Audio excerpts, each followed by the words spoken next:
TLO, what's poppin'? We are on Twitch. We are not live, but you can leave a like, comment, subscribe, turn on your post notification bells, man. Let's continue to grow the family from Chicago to the UK. Now remember, hold on, before we go anywhere, viewer discretion is advised. I do not glorify, sensationalize, or condone any of the acts or stories told. I am here simply to educate myself and others on the history or current state of issues around the world. The following presentation is intended for mature audiences only. Viewer discretion is advised. Y'all see that one too. All right, now that's out the way, man.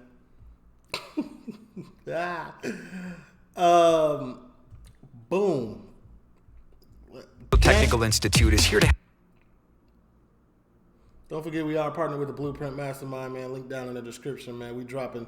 Y'all see me over there. Look. Me. You know what I'm saying? Me. You know what I'm saying? Don't forget, man, we did drop a few... We're going to drop crazy podcasts. This one coming Sunday with the group. You know, stuff like that. This is Gang Enforcers Open Up on Their Violent Past. Should be interesting. It's brought to you by Lad Bible. Let's get into it, man. Just came out 2 weeks ago when I was locked up.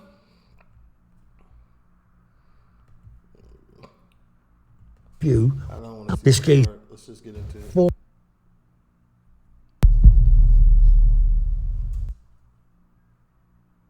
Thumbnail.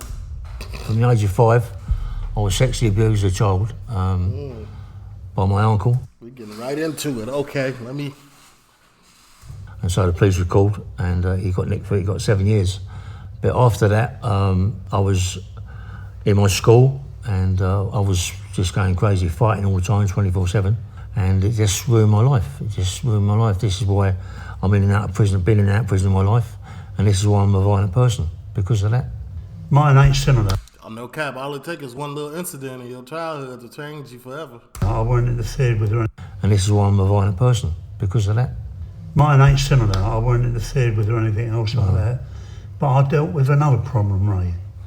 My problem was I come up in an age where no Irish and no dogs were allowed to go into boarding houses. Okay. There was racial abuse was everywhere. Okay. I didn't want to go to school. I bunked off school all You say no Irish and no dogs? Is that what the time. Went shoplifting. My mum and dad didn't know what I was up to. And so I mixed in with the wrong people. I finished up getting approved school. Approved school, an institution for young people guilty of committing minor offenses.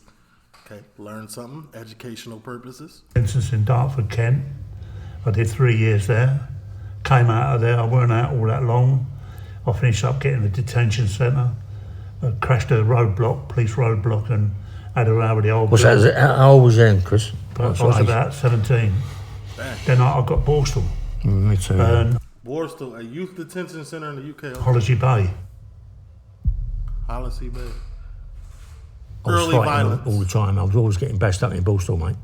Because Borstal, you had to learn, you had to learn your lesson. Yeah. Make your beds, They test you all the time. different socks and all the colours and all that. And then they smashed us to pieces in there. But Yeah. all the time, Chris, I was getting harder Yeah, no, and harder yeah, and you harder. can take You know? it. Yeah, mate. And then, Yeah. my life just went on. What about you, Chris? What I'm happened? saying, I mean, I knew that violence prevailed.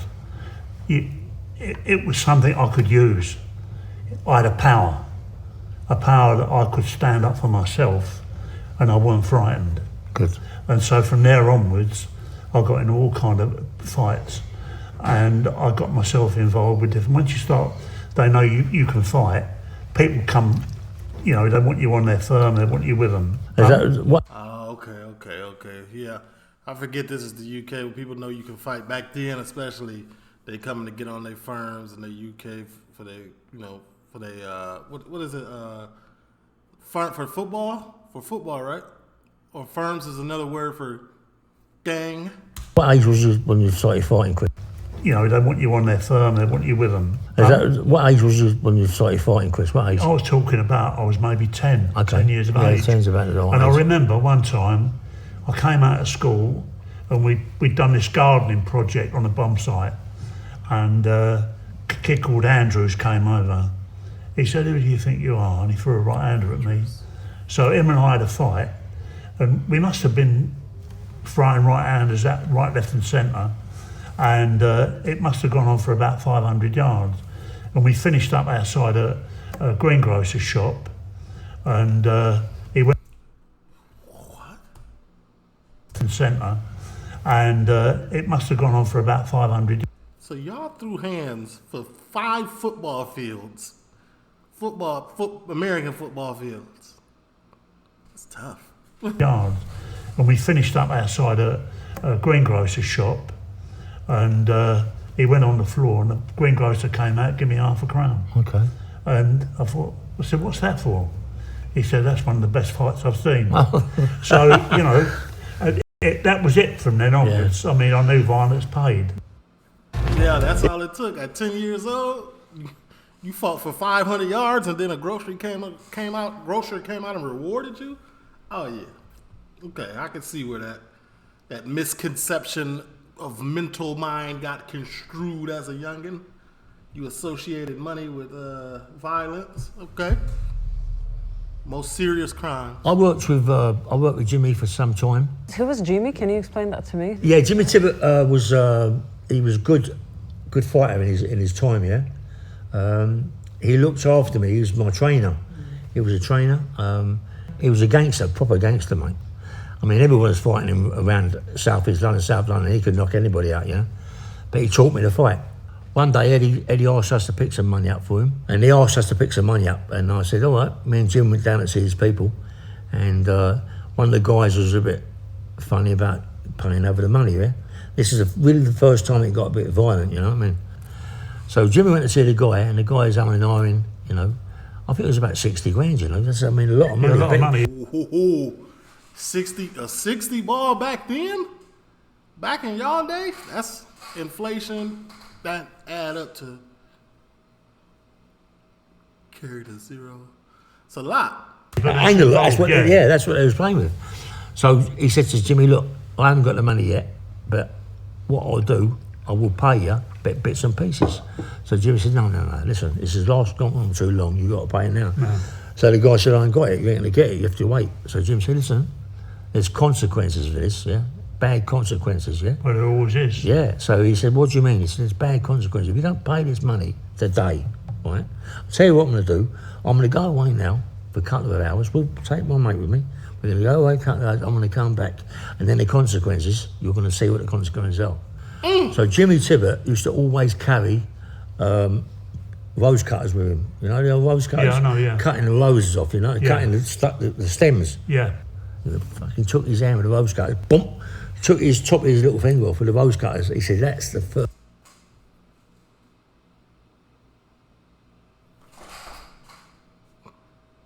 This? He took this?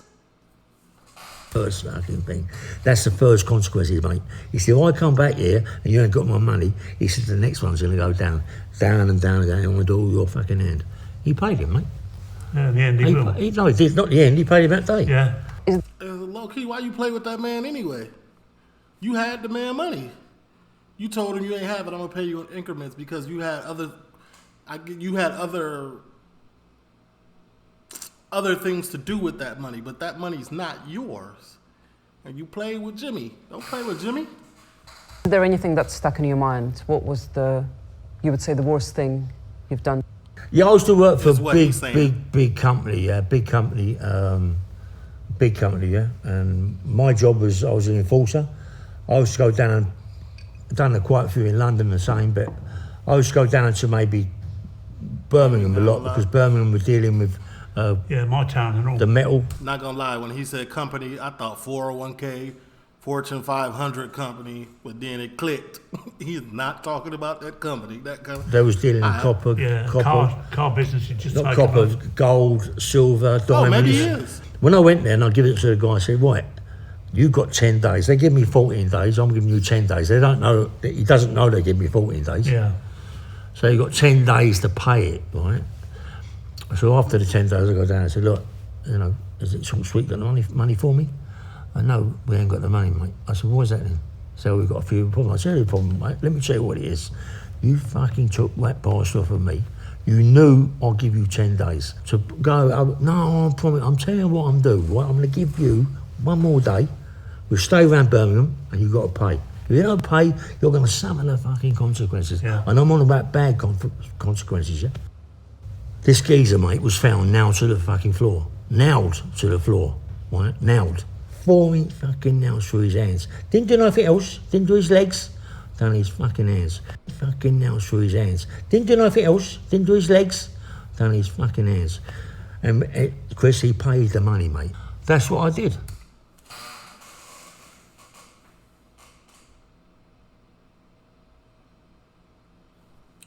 My question to him is, no, just a question. I'm just asking a question. Relax, relax, relax. Okay? Was it with a hammer or a nail gun? Because if you hammer somebody nail, you moving wild. And it's just a question. It's for educational purposes. It's for me to process what is happening and the real level of violence that was going on back in your day. It's relevant.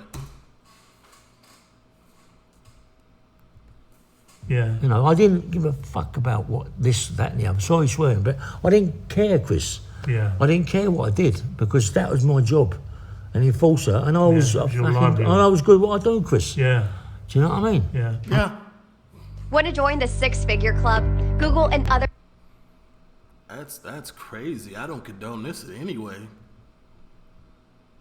From Jimmy Tibbet. I learned from him. Worst thing I ever done, and I was going out with a girl, and she knew I had another girlfriend. I go around the house, and the guy comes out. He's got a knife in his hand. And he said to me, don't come back here, he said, because this is waiting for you. I said, I'm not So he threatened you. arguing with you about your girlfriend. Let's leave it there. Anyway, bit of chat went on, but I went on a bit of business that takes care of somebody in Brighton. When I got back, my wife Big thing, said, Brighton, wasn't it, mate? yeah, good place. Come back to London. My wife said somebody had come to the door. 3 guys. One had a scar down his boat race, and they were, you know, looking for me. It's the same guy who pulled a knife out.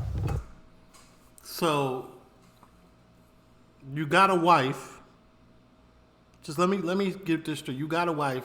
Your wife knows that you got another something. You go to her house, dude come out. You not finna argue with no dude about his girl. Hey, this your girl, and you don't know that she for the streets? All right, you got it. I'm not gonna argue with you about it. My bad. I walked away. You let it go.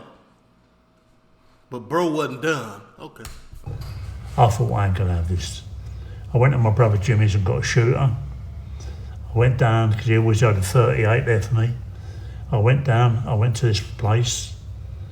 I got out of the car, it'd be about 8 o'clock at night, and he came out of the house with a knife in his hand, and his mates around him. I fired one into him.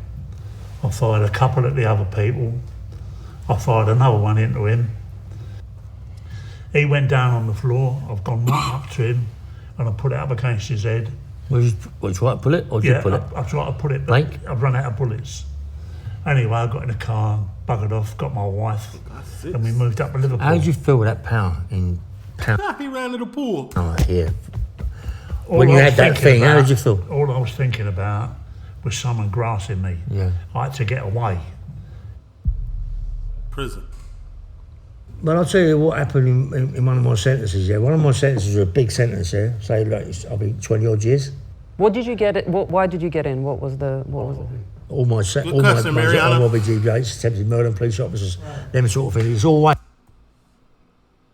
all my Grievous bodily harm. ones that all my GBHs, attempted murder and police officers, Attempted M on a police officer? You wow. them sort of things. It's always violence against police officers and armed robberies, yeah? You weren't trying to get away. You Albany's a good prison, but I met a lot of people in there. There was one guy in there called Tank. It doesn't really matter, really, but Tank, and he played a lot of basketball. Big black guy, massive, yeah?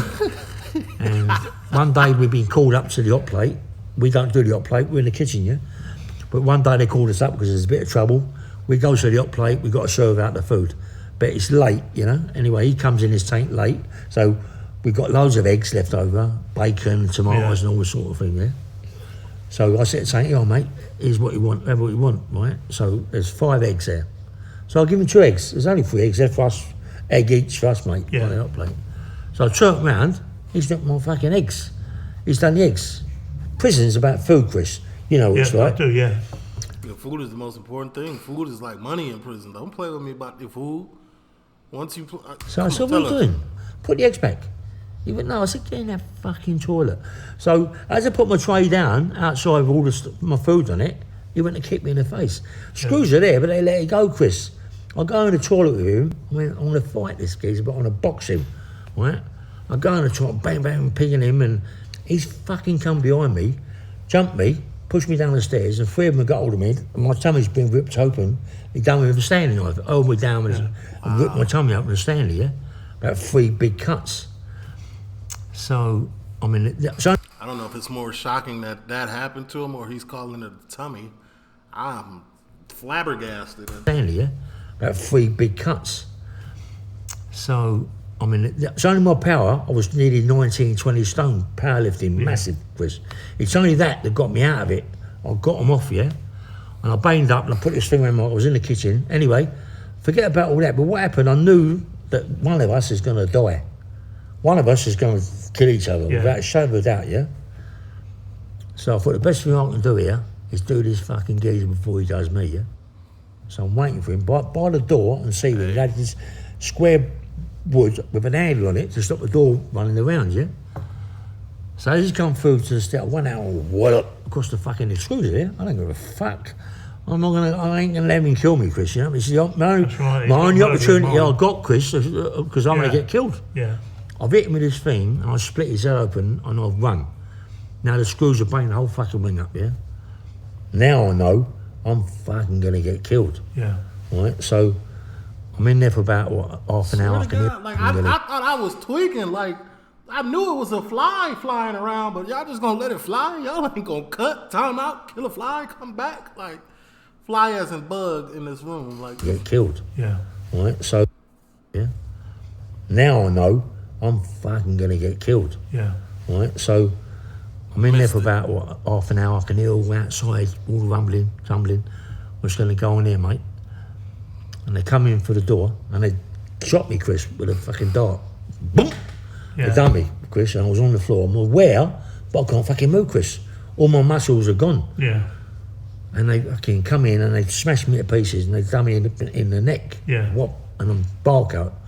Next thing I know it's Parkhurst. It ain't Camp Hill, because Camp Hill was a sea cat, yeah? That's right, yeah. So they take me to Parkhurst and they said, right, this, what you just done, can be dealt with by the police outside or by the prison authorities. What we're going to do, prison authority, we're going to sentence you ourselves, Mr. Hill. Yeah. And they said to me, what's going to happen, Mr. Hill? You're going to go to a segregation unit in every prison in this fucking country. More or less what he said, yeah? Yeah. And you'll be there no more than 1 day, or no less than 1 day, no more than 28 days, right? In the end, I wound up in Chelmsford prison, yeah? Well, the best thing I went to, believe it or not, was Dartmoor, in the block. Yeah. And they looked after me in Dartmoor, because they all seen I was going to fucking die, Chris. Yeah. Here's one thing you need to do before you buy anything online. So, wait, the prison sent him to the segregation unit of every... Is that what I just heard? Don't spend enough. The prison took matters into their own hands and sent that man to every segregation unit in the country? You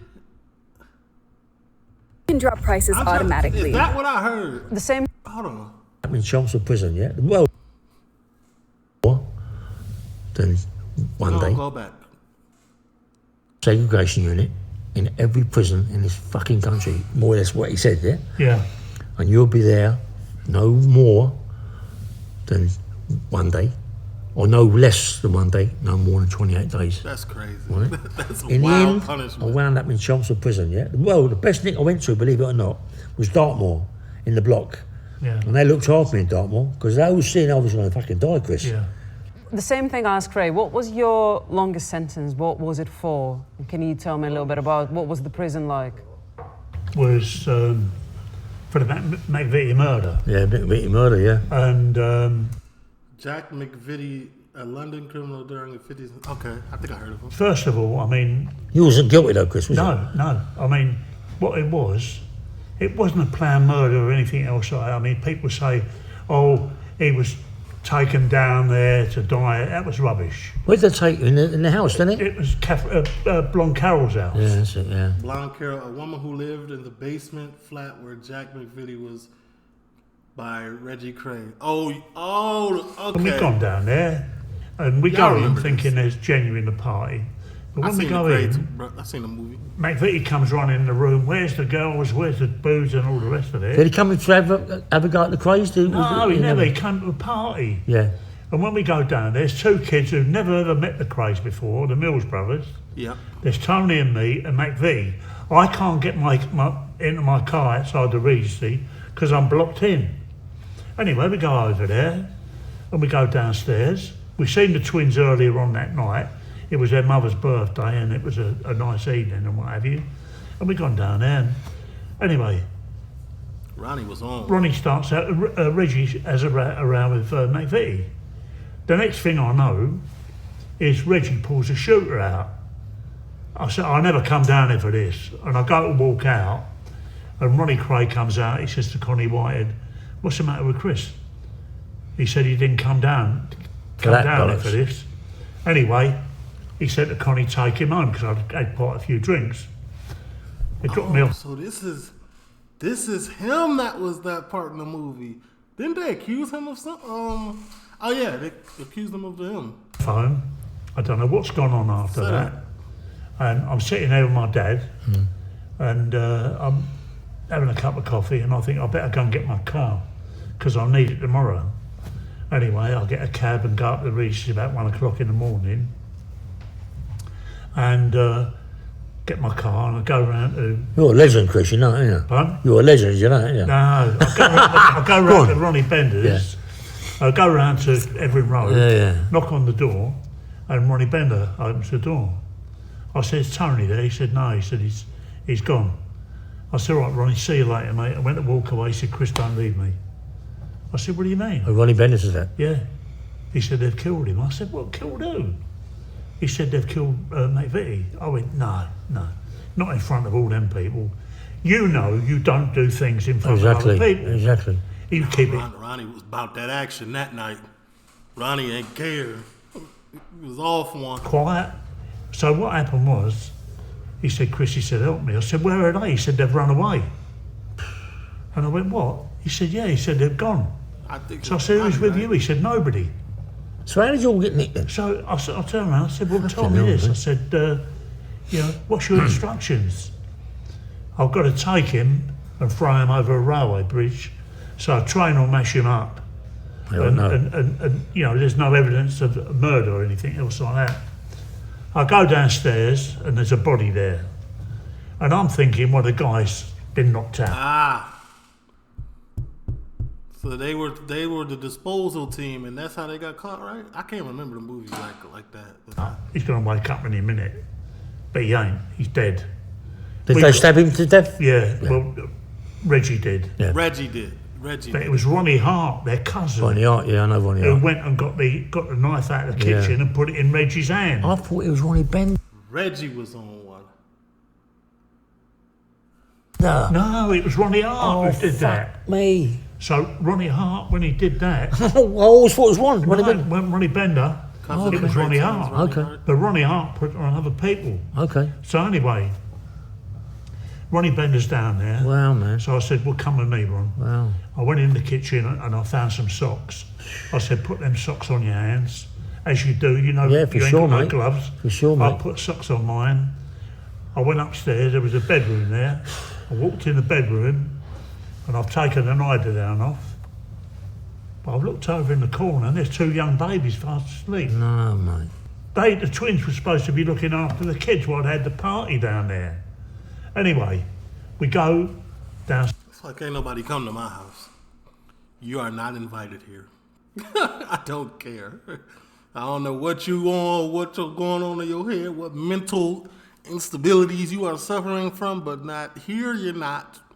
You better get it together somewhere else, my boy. You are not mixing any of that negativity with alcohol. No.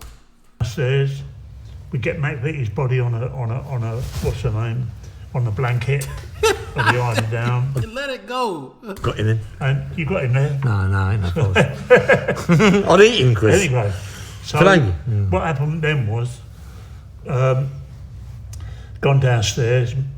Me and Ronnie have got McVitie up in the hallway. My brother Tony comes looking for me. Knocks on the door. Tony, Chris's brother, English gangster, member of the firm. He comes in, he gets involved. You understand what I'm saying? Yeah. So I said, look, I've got a car, I'm going to follow up, and I'll follow it. And Tony said, I'll do it.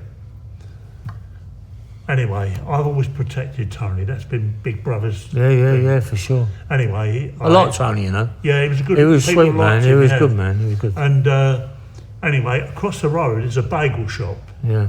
Where they going in and getting bagels and cab drivers and stuff like that. So we got to get a window where nobody's there. So we get that window, we get McVitie, try and get him in the boot of the car. You can't get a big man in the boot of the car. So put him in the back seat, Tony jumps in the driving seat. We follow up near Ronnie Bender with Tony. I've got a shooter down by the side of me.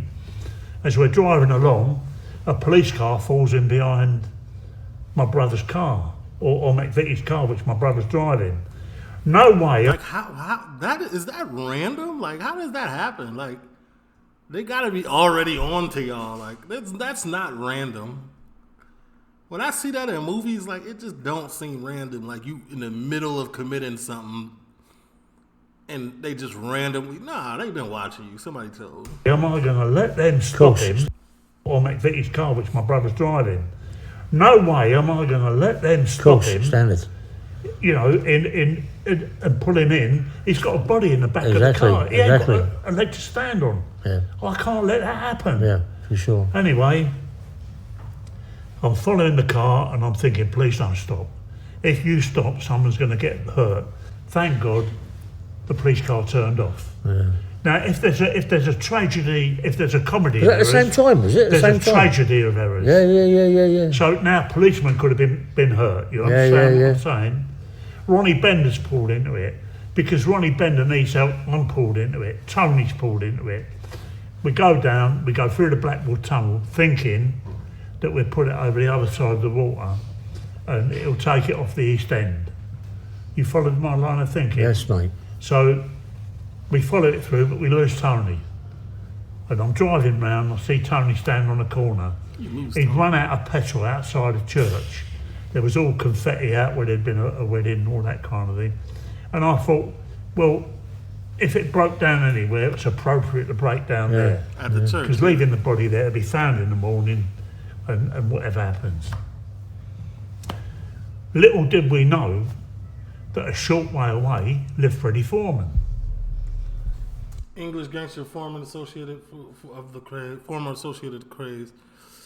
I did reactions to all of these, man, and they're gone. They're on Facebook, actually. They're not gone. Did he get rid of the body, Freddie? Link down below. We dropped Ronnie Bender off in Commercial Road. Yeah. He went and saw Charlie Kray. Charlie Kray got in touch with Freddie Foreman, asked him to do something, and the next thing you know, everybody's involved. Chris, so how much did you get for that? Well, I got life with a recommendation of 15 years, and I didn't do that. Yeah. Sure, it's true. But I didn't help the police. That's the truth, yeah. The police wanted me to help them. How long did your brother get for that? You didn't help, but you were involved, right? Like in America, you're guilty by association. Is it the same thing out there? And I think that's what they got him for, right? 15 years. Got life in 15. What, recommended 15? Yeah, years? recommended 15. And we did every day of 15 years. There's a new recession. Yeah, that's why. The whole 15 is crazy. You ain't trying to get time served or third or nothing. They gave you the whole shebang. What was the turning Going point? straight. Why did you leave the life of crime behind? Why we left the life of Do you know crime what? behind? Yeah, what was the turning point? Me as an IPP. Imprisonment for public protection, an indeterminate sentence for serious offenders who did not merit a life sentence. Okay. Me, Worst sentence. That boy got a to be continued sentence. A we'll think about it. A we'll let you know sentence. That's crazy. yeah, I've got the IPP. Liberty. Yeah, they give me 2.5 years IPP. What is okay. IPP, to explain it, Yeah. is they want to give you a sentence. It's the most unjust sentence there is. I know people who've done the IPP, they've come out mentally ill. Chris, I come out fucking mentally ill. Yeah, you 10 understand years. what I mean? Give me Angry, 2.5 years, I'm so fucking pain years. and everything. But my turning point was different. I'll tell you what happened with me. You ain't gonna smash the place up, Chris, right? Oh yeah. When I went away, Dang. Wow. it's broke and it has to break. I'll tell you for why. Because it broke me. What is this? That's my daughter. And that's me. I couldn't grasp on the craze. I worked with people who would never inform on me. I've done things that are wrong. And I've done them with them. And they finished up doing a prison sentence and they never dropped me in it. You know the kind of people I'm talking about. Yeah. Okay, so what happened? I stand in the dock and I get 15 years. I've got a daughter that's only a baby, a little baby. That little girl made me change. Yeah. She was what I let down. And I wanted to be out there. I wanted to do something positive. You know, I couldn't change nothing. Now I'm doing 15 years and I go before the Royal Court. Honestly, was that a statue that he really had and it was sentimental to him and he just brought it to show like, hey, this was what was going on, what changed me, and I look at this statue every day and then it just broke on set, like, and Ray was just looking at the statue like, statue Chris, you good? Was this some sentimental value for you? Like, but kids will always change you, man. My daughter has made me move and just change my whole complete life. You know, you want to be alive and healthy for your kids, man. If you really, you know, taking that type of thing serious, like myself. Courts of Justice, and I've got Mrs. Justice Lane telling me. Justice Lane, yeah. Yeah, she turned around and said to me, "Look, I can't let you have any contact with your daughter at all through the sentence you've got." I said, "Mrs. Justice Lane, you did not make me a father. A greater hand than yours made me a father, and you can never take that right away from me." And she knew she. Did that change you, Chris? Yeah, it changed me a great deal. And she turned around and said, "I'm going to allow you one letter and one photograph a year." And I thought, what good is that to me? So my wife started writing me letters, but they were like shopping lists. The photograph wasn't something I wanted. I wanted something where I saw the sparkle in her eye and all that kind of thing. My daughter. And I said, if that's what you're going to send me, I don't want it. You know, if you're finding a problem in writing to me or a photograph, don't do it. She never did it again. Yeah. I'd walked out on her and she came to get on a bus to come and see me and she said, "No, I don't know what I'm going to get out." Did that change you, Chris? Did that change you? Of course it bloody changes you. Yeah, it changed it. Now, after that, You nothing. understand what I mean? After that, nothing, yeah? Nothing. But what I've got in my mind Is anger? is I'm going to get out. I've got anger, I've got pain, I've got rage. And one day I'm sitting in a cell and I'm marching up and down. Blood is running red and hot, For sure. cold as arsenics. I want a screw to walk through that door so I can kill him and I can justify being in bloody prison. Away from your kids like that. You understand what? Because right now in your mind, you're in there for no reason. Missing out on 15 years of your daughter's life. The most crucialest years, first 5 years, and then everything after that is, you know, a loving, caring, tender moment that you just missed. You missed your daughter become a, you know, a person. That sucks. I feel it. I've been mad in that mug too. I mean, I've lost everything. It's all smashed. Yeah. I'm gonna destroy myself. It's what I've got to do. You cut yourself, mate, yeah? It's all the time cuts. You understand? Yeah, you want to know about Yeah, pain? cuts, yeah. I'll tell you about bloody pain. Yeah. I felt it. It was unjust doing that amount of time. I picked a book up and it was the Bible. Really? And I looked at it, I thought, yeah, that's going to get me somewhere, and threw it aside. But then I began to think, I thought, people have climbed mountains, they've fought wars, they've Bible. stood against all adversity, and they've stood on that book. Really? That's so buff. Good boy. And they made it. Mm. And I was going to make it too. Yeah, mate. So I picked that book up and I put it by my head, thinking the good thoughts would go into my head. Some positive to stop that rage, that violence I had in me. People want change. So you're about to put it by your heart first. It makes me wonder, is this story real or I don't know. Or maybe he just forgot for a moment that he put it by his head and not his heart. They're Yeah. like me, a broken man. You understand what I'm But saying? that's good that he did vote like And that. they've got children who they say they love. Yeah. But how much do they love them? Do they love them to give up drugs? Do they love them to give up crime? I'm involved with knife crime. What about youngsters running around with knives now? I'm telling you something, they've broke their family. They finish up, they might stab somebody, it might feel good you're on top for a minute, but it's only a minute. Do you have any regrets? No, I not do. at all. No, because I wouldn't have done it. If I was going to regret it, I wouldn't have done it, Chris. No, but I regret I'm regret I'm doing thinking- what I've done. I lost my mum, I lost my dad, I lost my brothers and sisters, really. My mum died, my dad died. I lost all that. Yeah. But regrets, as right at the very end of it all, of course you have, Chris, Yeah. you know, right at the very end, but not at that time, mate. That's deep. Glad Bible never fails me, man. TLO, leave a like, comment, subscribe, turn on your post. Let me know your thoughts, man. That was deep. I like it. I always like to see like the turnaround when these come on, man. The turnaround is for greater good. You know what I'm saying? There's always another path. It's up to you to take it.